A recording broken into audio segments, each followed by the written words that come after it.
Era una pareja de enamorados que vivían en el paraíso. Para algunos, eran la pareja perfecta. Su desaparición cautivó a la opinión pública. La familia ha llenado la isla con carteles.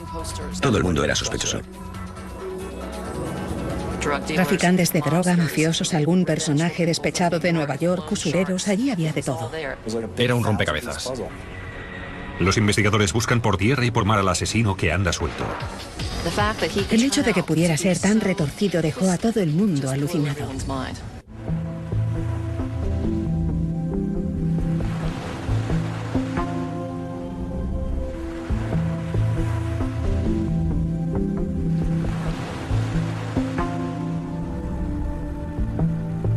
La isla Singer es un lugar idílico, rodeado de agua azul y cristalina. Es un lugar tranquilo, ideal para pasar unas vacaciones.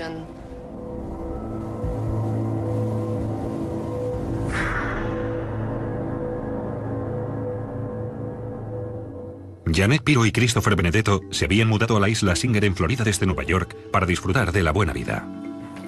Chicos, ¿habéis empezado sin mí? En Dolphin Drive se vivía una intensa vida social. Todo el mundo se involucraba en la vida de los demás. A los ojos del mundo entero, Chris y Janet era una pareja muy enamorada. La salsa de cualquier fiesta. Me parece que la barbacoa ya está lista para el pescado. ¡Genial! ¡Qué guay!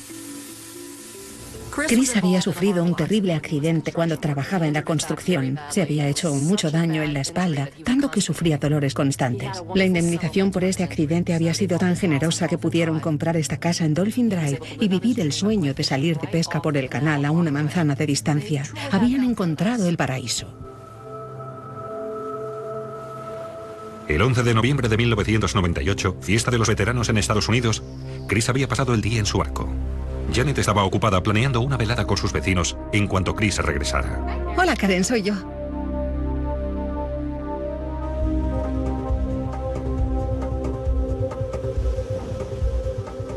Pero la pareja no apareció, y sus amigos y vecinos empezaron a preocuparse. Intentaron localizar a Janet llamándole a su móvil. No dieron señales de vida aquella noche, y cuando sus vecinos regresaron, su casa estaba a oscuras. A la mañana siguiente sigue sin haber rastro de Chris y Janet.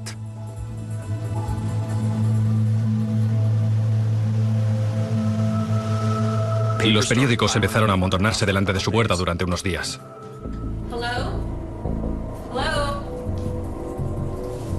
Los vecinos entraron en la casa y empezaron a buscar por todas partes. Buscaron sus maletas, sus zapatos favoritos, pero estaba todo en su lugar. Abrieron la nevera y allí estaba toda la medicación de Chris. Por lo tanto, llamaron a los familiares de la pareja en el norte. La primera persona a quien llamaron fue la hermana de Janet, Regina Coblan. El marido de Regina, Michael, coge la llamada. Se brinda para avisar a la familia de Chris e ir a Florida en persona para buscar a la pareja desaparecida. Tranquiliza a la vecina y le asegura que no es necesario llamar a la policía. No tienes que preocuparte por nada. Me ocuparé yo de todo. Michael estaba casado con Regina, la hermana de Janet, y las dos parejas habían intimado mucho cuando Janet se casó con Chris. Coblan estaba encantado de que se hubieran mudado a Florida porque le encantaba salir de pesca. Iba a verles 3 o 4 veces al año y se quedaba a dormir en su casa. Incluso tenía su propia llave. Hasta ese punto era íntima su relación. Chris y Janet querían mucho a Coblan. Para ellos era el gran Mike. Incluso se metieron en sus negocios y le prestaron $200,000. Se sentía atraído hacia la gente con dinero y le gustaba despilfarrar. Era el típico que siempre invitaba a una ronda a todo el personal del bar y le encantaba ser el gran Mike. Su relación con Chris era estupenda. Coblan voló a Florida inmediatamente. Se instaló en casa de la pareja desaparecida durante varios días. Preguntó a todos los vecinos e informó a la familia Benedetto de que no había encontrado nada fuera de lugar en la isla. Ante la falta de resultados de las pesquisas de Coblan, 2 hermanos de Chris se reunieron con él para llevar a cabo su propia investigación. La familia Benedetto es probablemente una de las familias más compenetradas y cariñosas del mundo. Eran 8 hijos en total, Chris incluido. 2 de sus hermanos, Michael y Paul Benedetto, son agentes de policía. Empezaron a distribuir carteles buscándoles. Llamaban a la puerta de todos los vecinos. Investigaban en los puertos deportivos por si alguien sabía de su barco. La prensa se apodera de la historia. ¿Todavía no les han encontrado? No, todavía no. Y los Benedetto denuncian su desaparición a la policía local. ¿Sí? Soy el detective Payne de la policía de Riviera Beach. Yo, Mike Benedetto. La primera vez que nos reunimos con los hermanos Benedetto en casa de la pareja desaparecida, nos dijeron que ya llevaban 3 o 4 días allí. Suponiendo que si hubiera cometido un crimen en aquella casa, todos los indicios habían quedado ya destruidos o contaminados porque habían estado viviendo allí. Esto dificultó bastante nuestra investigación. Los detectives lanzan una investigación en toda regla. En la primera fase de la investigación interrogué a los hermanos, los amigos y a Michael Coblan. ¿Qué otra cosa le parece sospechosa? La medicina, porque Chris tiene que medicarse. ¿Medicina? Para la espalda. Les dijimos que aquel mismo día tendríamos una orden de registro firmada por un juez. Y les dijimos que tenían que evacuar la casa.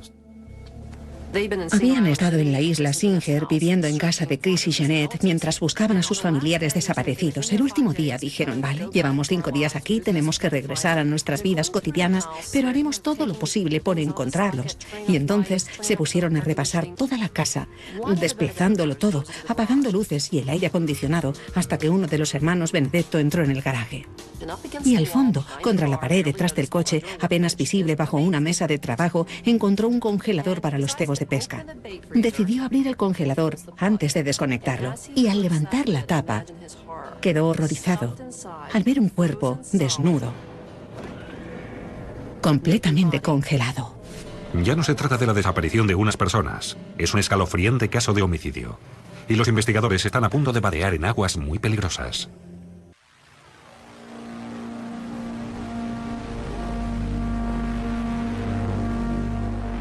Chris Benedetto y Jeanette Pirro llevan más de una semana desaparecidos cuando su familia hace un horrible descubrimiento. El cadáver del congelador era el de Jeanette Pirro. Había muerto estrangulada.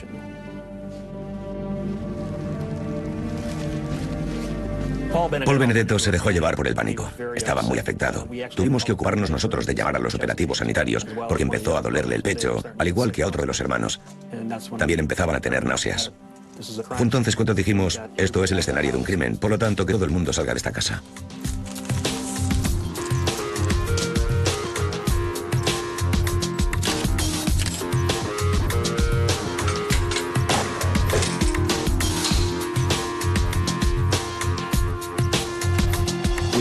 Teníamos un homicidio entre manos y sabíamos que el marido todavía no había aparecido.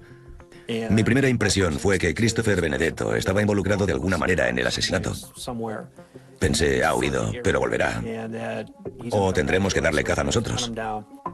Cuando registran, se encuentran un vídeo grabado por la pareja poco antes de desaparecer. Las joyas están aseguradas, pero por si acaso, sortija de diamantes y rubíes. En este vídeo, Christopher y Jeanette recorrían su casa documentando sus pertenencias, sus joyas y sus muebles para su compañía de seguros. Todas estas cañas están hechas a medida. 2 delgadas del 15, anchas con hilo a balón. 4 30-10 TW. Y aproximadamente... aproximadamente no. 6 carretes en total. Los detectives descubren que las joyas de Jeanette han desaparecido y empiezan a sospechar que el dinero está detrás de todo. Investigan entonces su situación financiera. Chris Benedetto y Jeanette tenían varias cuentas y queríamos ver si alguien había sacado dinero para tener alguna pista sobre el posible sospechoso. Pero pasarán varios días antes de que los investigadores descubran otra pista importante.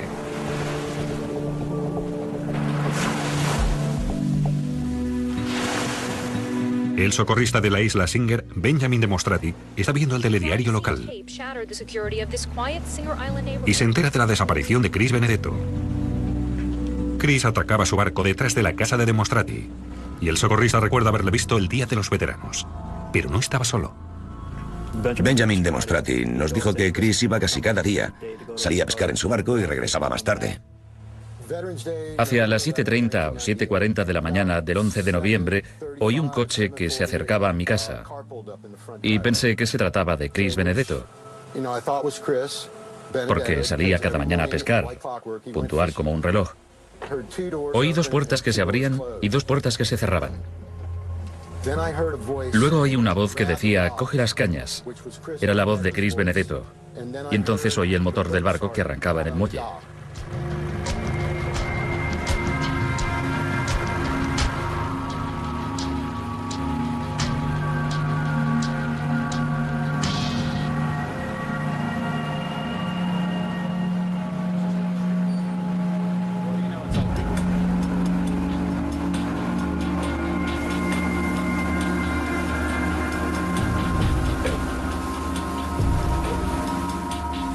Hora y media o 2 horas más tarde, aproximadamente, vi regresar el barco, pero Chris no iba a bordo.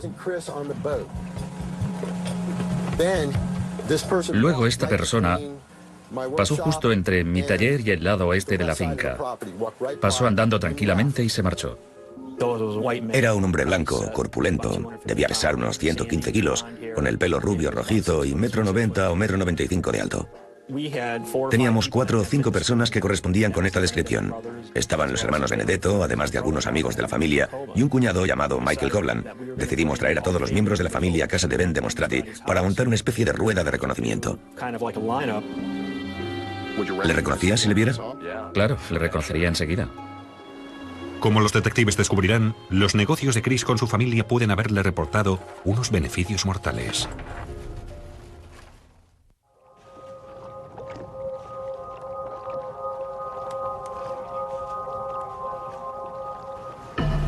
Los detectives montan una rueda de reconocimiento camuflada en casa de Demonstrati. Cruzan por su patio con los hermanos Benedetto y Michael Coblan. Demonstrati debe señalar al hombre que vio con Chris el día de su desaparición. Demonstrati señaló a uno de ellos con el dedo y dijo: ese es el tipo que vi aquel día. Señaló directamente a Michael Coblan. Michael Coblan me dirigió la mirada más fría, más malvada que haya visto jamás. No lo olvidaré en mi vida. Le pedimos a Michael Coblan que se separara de los demás. Nos lo llevamos hacia un rincón y le dijimos que viniera con nosotros a comisaría. ¿Estuvo usted aquí el 11 de noviembre? No, en absoluto. ¿Dónde estuvo ese día? En casa. ¿Salió con el barco de Chris el 11 de noviembre? No, no lo hice. ¿Y si le digo que tenemos un testigo que afirma haberle visto en el barco aquel miércoles? Debe estar equivocado. ¿Por qué? Porque no estuve aquí. ¿Hay alguien que corrobore que aquel día estuvo en su casa? Mi mujer. A continuación, los detectives interrogan a Regina, la mujer de Coblan, que acaba de llegar a la isla Singer.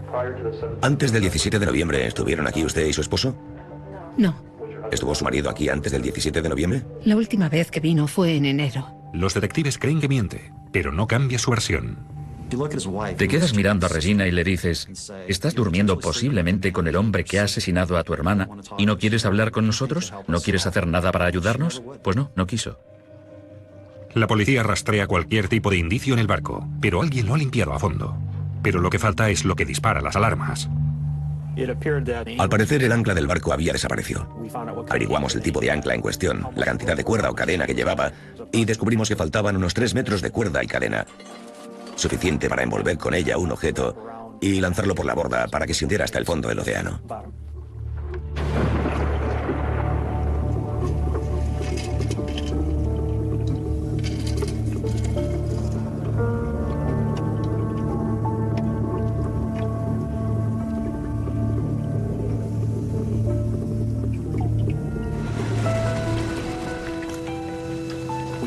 Pedimos a un experto que investigara el GPS del barco de Chris y nos dijo que parte de la información que contenía el GPS se había borrado, pero que todavía quedaba algo. Entonces llamé a la estación local de la Guardia Costera y seguimos el rumbo marcado en el GPS durante un par de horas.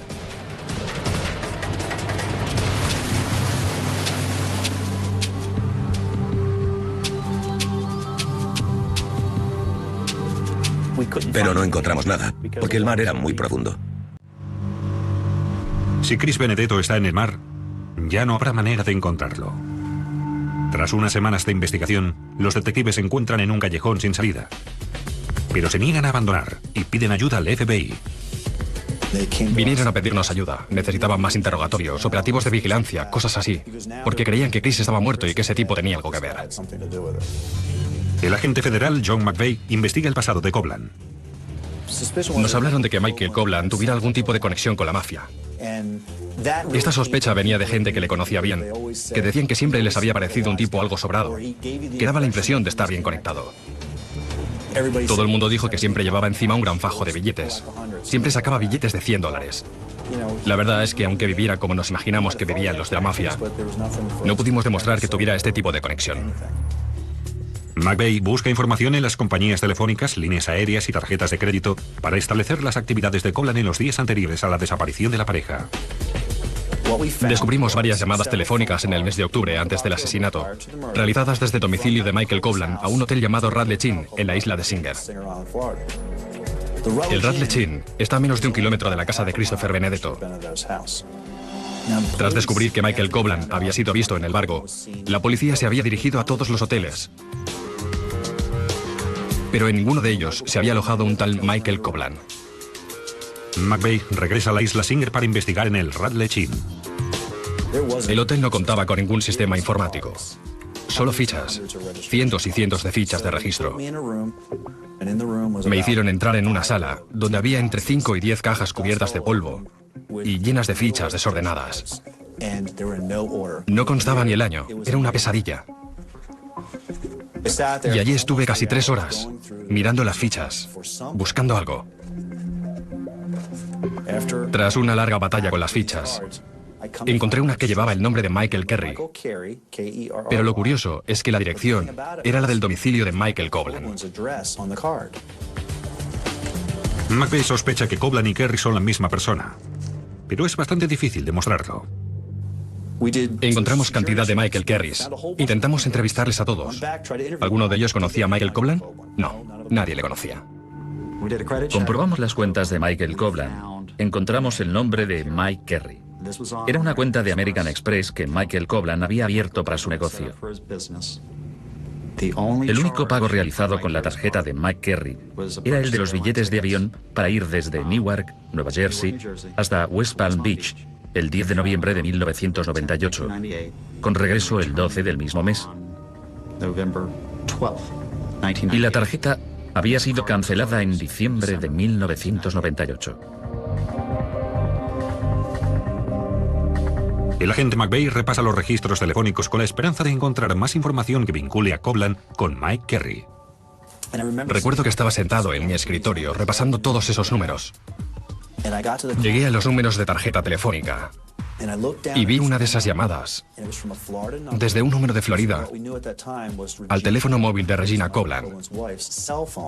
Aquella llamada había sido realizada el 11 de noviembre de 1998 a las 14:14 desde el teléfono de Florida al teléfono móvil. Y recuerdo que pensé, ¿por qué llamaría Michael Kerry a la mujer de Michael Kovlan desde Florida?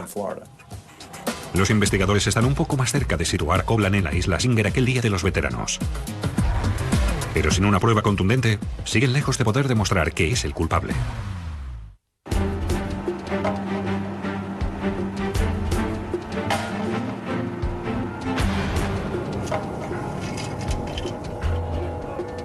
Los investigadores tienen un testigo ocular que sitúa a Kovlan en el barco de Chris Benedetto el día de su desaparición. Sin embargo, la mujer de Kovlan, Regina, ha jurado que su marido estuvo con ella en Nueva Jersey. McVeigh repasa de nuevo las llamadas con la esperanza de desmontar la coartada. Bersalino. Kovlan. El miércoles 10 de noviembre por la noche, Michael Kovlan tenía previsto ir a cenar con unos amigos, pero les llamó y les dijo, no puede venir, estoy en Nueva Inglaterra pescando. Y le contestaron, ningún problema, Mike, no pasa nada. McVeigh sigue el rastro del amigo de Kovlan para interrogarle acerca de aquella llamada. La persona con quien habló al teléfono dijo que después de colgar, recordó que se había olvidado de decirle algo. De manera que utilizó la tecla de respuesta automática para devolverle la llamada. Quien descolgó el teléfono dijo, Radley Inn, ¿en qué puedo ayudarle? Y él dijo, Radley Inn, ¿dónde está eso? Y la telefonista le dijo que estaba en la isla Singer, Florida. Cuando tienes demasiadas coartadas, te olvidas de las mentiras que has contado. Los investigadores tienen muchas más preguntas acerca de la coartada de Kovlan y del misterioso Michael Kerry. Pero su sospechoso se ha blindado con la ayuda de abogados y se niega a cooperar. Han pasado más de 3 años y el caso parece estar perdido. Pero entonces, la familia Benedetto encuentra otra estrategia para perseguir a Kovlan.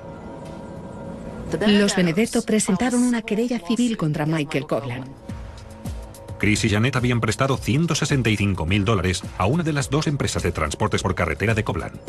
Kovlan no había devuelto el dinero en los plazos previstos, y ahora la familia de Chris quería recuperar la deuda.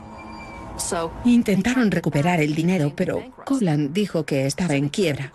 Así que le llevaron a juicio y parte de la querella se basó en las declaraciones de Michael Kovlan grabadas en vídeo. Como estás bajo juramento, tienes que contestar cualquier pregunta y el abogado de la acusación fue brillante.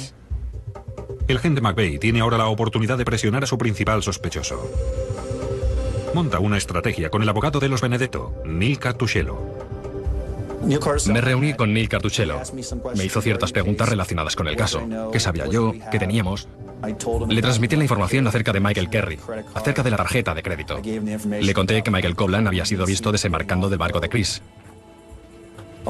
Neil pudo aprovechar gran parte de aquellas informaciones como base para sus preguntas. Michael Kovlan creyó que iban a preguntarle por su bancarrota, pero se vio acribillado a preguntas sobre aquel asesinato y desaparición. ¿Tuvo alguien llamado Mike Kerry una cuenta relacionada con su empresa? Sí, conocía a ese tipo. ¿De qué conocía el señor Kerry? Ventas. ¿Dónde trabajaba? En su casa, supongo. ¿Dónde era eso? No lo sé. ¿Cuándo lo vio usted por última vez? Hace un tiempo que no le veo. ¿Cuánto tiempo? No lo sé. ¿Hace un mes? No. ¿Hace un año? Hace mucho tiempo, pero no sé exactamente cuándo. ¿Salió usted de pesca con Chris Benedetto el miércoles 11 de noviembre de 1998? No, no lo hice. ¿Vio usted a Chris Benedetto el miércoles 11 de noviembre de 1998? No, ¿qué tiene que ver eso con mi bancarrota? ¿Consiguió dinero en efectivo? Ya le he dicho que no. O sea que no consiguió dinero. Pero si ya se lo he dicho, busqué por todas partes a ver si queda claro todo eso. Busqué por todas partes, pero no conseguí dinero alguno. El jurado descubrió el verdadero Michael Kovlan gracias al interrogatorio. El vídeo dejó muy claro que podía enfadarse mucho y rápido y ponerse muy nervioso. Los investigadores intentan aprovechar este hecho y aumentan la presión sobre Kovlan. Sospechábamos que había sido cuestión de dinero, pero no creo que lleguemos a saberlo nunca. Chris se había peleado con Michael un mes antes del asesinato, aproximadamente. ¿Le hizo muchas preguntas antes de darle el dinero? No. ¿Le entregó el dinero sin firmar nada? Sí. ¿Hablaron de cuándo se lo devolverían? En cuanto me recuperara y empezara a disponer de beneficios, le pagaría cada mes. Chris le había prestado cerca de $160.000 y Kovlan no le devolvía nada, y además gastaba mucho dinero, igual que su mujer. Los investigadores ya están convencidos de que Kovlan ha tenido el motivo, los medios y el temperamento necesarios para asesinar. Pero siguen sin una prueba contundente que le sitúe en la isla Singer el Día de los Veteranos. Cuando recibimos la ficha de registro del Hotel Rattledge Inn, quisimos entregarle una cita para que acudiera a las oficinas del FBI en Newark y hacerle una muestra caligráfica. Sin embargo, el astuto sospechoso consigue eludir a los funcionarios. El agente intentó entregarle la cita un par de veces y en cada ocasión Michael estaba ausente. Finalmente pudo darle alcance y le notificó la orden de comparecencia en nuestras oficinas, pero Michael no se presentó. Él afirma no recordar exactamente lo ocurrido, pero unos hombres le dieron una paliza. Le encontraron a la mañana siguiente y tuvo que ser hospitalizado. Los médicos nos dijeron que tenía pocas esperanzas de sobrevivir. El misterio del ataque sufrido por Kovlan sigue abierto. Salió milagrosamente del coma y más adelante se presentó a la cita con el FBI. Señor Kovlan, ahora que ya le tenemos aquí, voy a darle una de estas tarjetas y mi compañero le dirá lo que debe escribir. El agente especial del FBI en Newark lo hizo genial. Elaboró fichas de registro iguales a la que le mandamos para simular a Kovlan firmando la ficha de registro. Escriba Mike Kerry. M-I-K-E-K-E-R-R-Y. Lo mandamos al laboratorio del FBI en Quantico para determinar si lo había escrito la misma persona. La especialista en caligrafía lo examinó y me dijo por teléfono, nunca lo olvidaré. Dijo, coinciden increíblemente. No cabe la menor duda de que esta ficha la ha escrito Michael Kovlan. Los investigadores parecen por fin tener a Kovlan atrapado en su anzuelo. Pero se topan con un obstáculo imprevisto en la oficina del fiscal del distrito. Hacía falta un milagro para resolver el caso porque todas las pruebas eran circunstanciales. Aunque supiéramos que estuvo en ese avión, no sabemos si estuvo en ese avión. Pudo comprar el billete, pero ¿dónde está la prueba de que subió? ¿Dónde está la prueba de que estuvo en la isla Singer? Aunque encontremos sus huellas en casa de Janet y de Chris, ¿qué importa? Había estado allí antes. Te sientes frustrado porque crees tener suficientes pruebas para poder acusarle, llevarle a juicio. Pero es como si tuvieras algo oscilando delante de tus narices y no pudieras alcanzarlo. McVeigh teme que años de trabajo hayan sido en vano.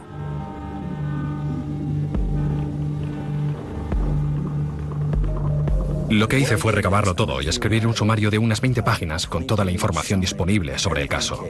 Todas las entrevistas, todo el contexto, todos los asuntos financieros que habíamos investigado y que yo había entregado a la fiscalía. Tras 5 años, el procurador está a punto de cerrar el caso cuando coincide en un avión con John Castrenakes, fiscal adjunto del estado. Me dirigía hacia Atlanta en avión para pronunciar un alegato en otro caso completamente ajeno a este. Y uno de mis colegas estaba a punto de cerrar un caso. Y como no tenía nada que leer durante el viaje, no llevaba ningún libro, le pedí la memoria para leer un poco. Pensé que sería una historia bastante interesante. Y él le entregó mi sumario a John. Y John se lo leyó. Y se quedó mirando al procurador y dijo: ¿por qué no está en la cárcel ese tipo? Entonces John Castrenake se involucró en el asunto y me llamó para decirme: vamos allá, vamos a hacerlo. Castrenake acepta encargarse del caso a partir de aquel momento, pero sabe que necesita un testigo principal. Después de la pausa, Castrenake y McVeigh idean una estrategia que esperan termine finalmente por volver las tornas para Michael Kovlan.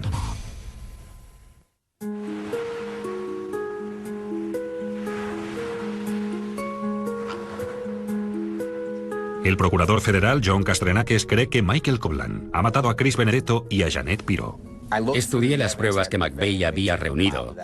Sabía, por ejemplo, que Michael Kovlan había venido a Florida bajo un nombre falso y podían demostrar que se había registrado en el Hotel Radcliffe como Mike Kerry. Según las pruebas caligráficas realizadas, tenían el móvil del dinero, de las relaciones de negocios y de la deuda que había contraído con su cuñado Chris Benedetto. Y en aquel momento me di cuenta de que con algunas informaciones adicionales, el gobierno federal podía desarrollar el caso y llevarlo a juicio.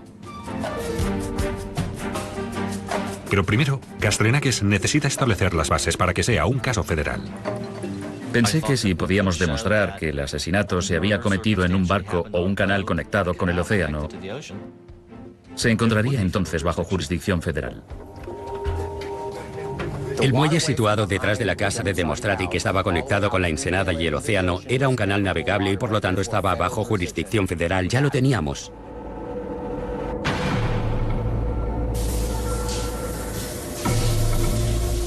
Luego estaba el problema de cómo convertir en un crimen federal el asesinato de Jane en su propia casa. Su casa no era una zona protegida federal. En cambio, si era un crimen federal matar a algún testigo de un posible crimen, en este caso, la desaparición y o asesinato de Chris Benedetto.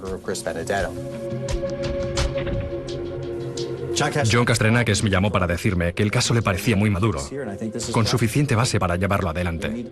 Necesitamos trabajar un poco más para presentar la acusación. Entonces McVeigh estudió algo que le había llevado de cabeza desde el principio. ¿Qué había sucedido con las joyas de Janet? Michael Kovlan se había alojado en la casa de Chris y Janet, pero también en un barco llamado Absolutely. Este barco tenía conexión telefónica cuando estaba amarrado en el embarcadero y pudimos investigar las llamadas realizadas desde el barco durante la semana en la que Michael estuvo allí. También en este caso se produjeron numerosas llamadas, entre otras, una llamada realizada a una joyería de Nueva York llamada The Angelis. Pedimos una orden de registro para abrir la caja fuerte de Chris y Janet. Allí estaban los certificados de los diamantes de Janet, junto a la factura que era de la joyería de Angelis. Aquella llamada se me había quedado grabada. ¿Por qué llamó a la joyería durante aquella semana? Así que me dije a mí mismo, vamos a entrevistar a ese tipo y descubrir qué pasa. ¿En qué puedo ayudarles? FBI. De manera que le mandé 2 agentes de las oficinas de Nueva York. El joyero dijo que sí, que había vendido un diamante a Christopher. Pero cuando le preguntaron si había vuelto a verlo, si Michael Kovlan se lo había traído, el joyero no quiso pronunciarse, ni negar, ni admitir haber recuperado la joya. Los agentes se marchan, de momento. Pero McVeigh no está satisfecho. Les pide que vuelvan a interrogarle de nuevo, pretendiendo estar en posesión de la sortija de Janet. Les dije, volved a la joyería, decidle que sabemos que compró el diamante y que ahora lo tenemos. Era bastante arriesgado, porque si no lo había comprado, sabría que mentíamos. Pero si lo había comprado, no podría saber todo lo que nosotros sabíamos. Era una respuesta muy arriesgada. Los agentes volvieron a la joyería y le interrogaron de nuevo. Y lo primero que dijo fue, necesito hablar con un abogado. McVeigh corre de inmediato a Nueva York para sacarle el resto de la historia. El joyero nos dijo que sí, que Michael Kovlan le había llamado. Le había dicho, he estado en Florida. Mis familiares han desaparecido. Y ya debes saber que mi cuñada ha aparecido asesinada. He cometido un gran error. Es que he tenido muchos gastos relacionados con su búsqueda y me he llevado el anillo de mi cuñada. ¿Puedes encontrarme comprador? Así que Michael le había vendido la sortija, y el joyero a su vez se la había vendido a otra persona. Los investigadores están cerca de demostrar que Copeland había robado las joyas, pero eso no constituye una prueba indiscutible. El problema era que se trataba de la palabra del joyero contra la de Michael Copeland. Los investigadores necesitan que Copeland lo admita, y no les será fácil conseguirlo. Cuando el joyero informa al FBI de que Copeland acaba de concertar una cita y debe presentarse en la tienda, Castrenakes y McVeigh montan una atrevida operación secreta. Cuando se enciende la luz roja, quiere decir que está funcionando. Los agentes federales equipan al joyero. Le dijimos que debíamos equiparle con una grabadora y que él tenía que hablar con Michael de la sortija. También entregan al joyero una citación judicial falsa para prestar declaración en Florida. Fue nuestra estrategia para conseguir que Michael hablara de la sortija.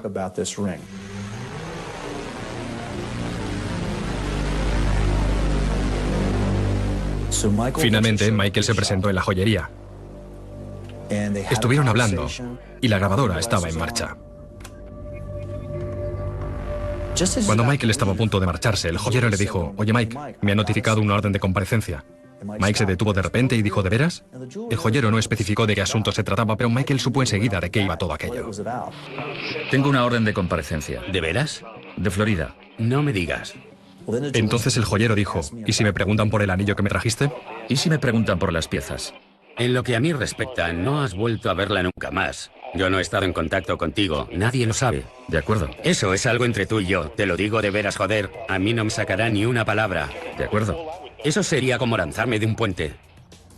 Era un reconocimiento implícito de que Copeland le había vendido el anillo de Janet. Cuando oí aquello dije: el caso ya está resuelto.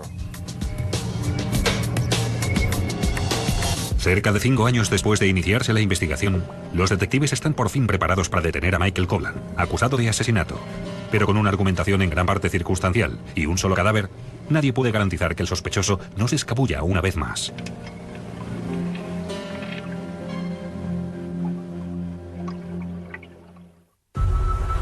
Tras años de duros esfuerzos, los investigadores disponen por fin de una orden de detención a nombre de Michael Copeland. Conseguimos formular cargos contra él y volamos a Nueva Jersey. Yo me llevé a un agente de mi oficina y a Mike White. Pedimos a los agentes especiales de la oficina local del FBI en las afueras de Nueva Jersey que se encargaran de organizarlo. La responsabilidad de Mike y el otro agente era encontrar a Michael Copeland. Yo me sentía bastante ansioso. No sabía qué ocurriría. ¿Qué haría el sospechoso? ¿Qué diría? La contraseña era detenerle. Y empezaron a llegar todos, los coches patrulla y los agentes, y Michael se puso a mirar a su alrededor, sin saber qué estaba pasando. Nos acercamos a él y le explicamos que estaba detenido. Le pusimos las esposas. Me planté delante y le dije: «Michael, soy John McVeigh, del FBI». Dejó caer la cabeza, con una expresión de cansancio infinito, como si se sintiera casi aliviado. Después de tantos años, por fin se ha terminado este terrible caso. El sospechoso de haber asesinado a Chris Benedetto y Janet Pirro ha sido por fin detenido. Mike, ¿estuviste con Chris aquel día? El 11 de noviembre, cuando saliste con él en su barco, ¿qué le ocurrió? ¿Le ataste y le lanzaste por la borda? ¿Te sorprende que te hayan detenido? Sí. ¿Eres culpable o inocente? Copeland es llevado finalmente a Florida, donde se inicia el juicio en medio de gran expectación mediática. Yo asistí a todas las sesiones del juicio. Fue una experiencia muy dura, pero también una de las más interesantes de toda mi carrera. Here from New York and New Jersey, the 17 members of the Benedetto family to seek justice for their brother and sister-in-law. Recuerdo aquel día. No lo olvidaré nunca. Ha cambiado mi vida. Y este cabrón me la ha quitado. Por fin, ese asesino está ahí sentado. Podemos verle cada día, con su traje elegante y sus buenos modales. Pero miras al jurado y sabes que esas personas tendrán que decidir si van a permitir que ese asesino ande suelto o que pague por sus crímenes. La familia Benedetto asistió prácticamente a todas las sesiones del juicio. Gracias a su disposición para colaborar y su insistencia en que se hiciera justicia a su hermano, el equipo de los investigadores y la acusación contaba con un gran capital emocional. Paso a paso, la acusación vincula a Copeland con los asesinatos. Terminó siendo un conjunto de circunstancias muy convincentes que la defensa no intentó refutar en ningún momento y, francamente, tampoco hubiera podido porque eran tantas las circunstancias que señalaban todas en la misma dirección. Todas ellas señalaban a Michael Copeland. La acusación tardará semanas en exponer todos sus argumentos. La defensa solo pasará un día intentando rebatirlos. Luego, todo queda en manos del jurado. El jurado regresó a la sala. Cuando entraron, yo tenía la mano apoyada en la barandilla y Jan se giró, me agarró la mano y yo me puse a llorar. Era una sensación increíble, haber trabajado tantos años para llegar a aquel momento. Recuerdo que oí la primera declaración de culpable y a partir de aquel momento ya no oí nada más. Era un alivio tan grande sentir que Chris y Janet habían sido vengados, hasta cierto punto. Y recuerdo que miré a Michael Coblan y que estaba completamente impasible. Frío como un témpano. Ni siquiera alzó la mirada. Y entonces dije, sé que hemos condenado al verdadero culpable, porque carece por completo de emociones. Los amigos y la familia Benedetto exhalan aliviados y se abrazan emocionados. 6 años y medio después de los asesinatos de Chris Benedetto y Janet Pirro, su cuñado Michael Coblan ha sido declarado culpable de todos los cargos. El juez Daniel Harley ha considerado que las pruebas presentadas contra Michael Coblan en estos asesinatos tan horrendos y sin sentido son demoledoras. A instancias de la extensa familia de las víctimas, el juez le condena a 3 cadenas perpetuas. Menos de 2 años después, Coblan muere en la cárcel de un ataque cardíaco. Fue como decir, todo ha terminado. El cuerpo de Chris no ha aparecido, y a pesar de los años transcurridos, el dolor de su desaparición sigue vigente. John McVeigh y la familia Benedetto siguen manteniendo estrechas relaciones. Años después, acudí a unos servicios fúnebres en recuerdo de Chris. Se presentaron más de 200 personas. Yo pronuncié unas palabras. Les dije, todo el mundo en esta sala conocía a Chris y Janet. Todo el mundo excepto yo. Pero ahora tengo la sensación de conocerles tanto como todos vosotros. Bajé del podio, bajo un aplauso cerrado de los asistentes, agradeciéndome lo que había hecho. No quiero atribuirme todo el mérito, porque fuimos muchos los que trabajamos para resolver el caso, y considero que el aplauso fue para todos nosotros, para todo el equipo.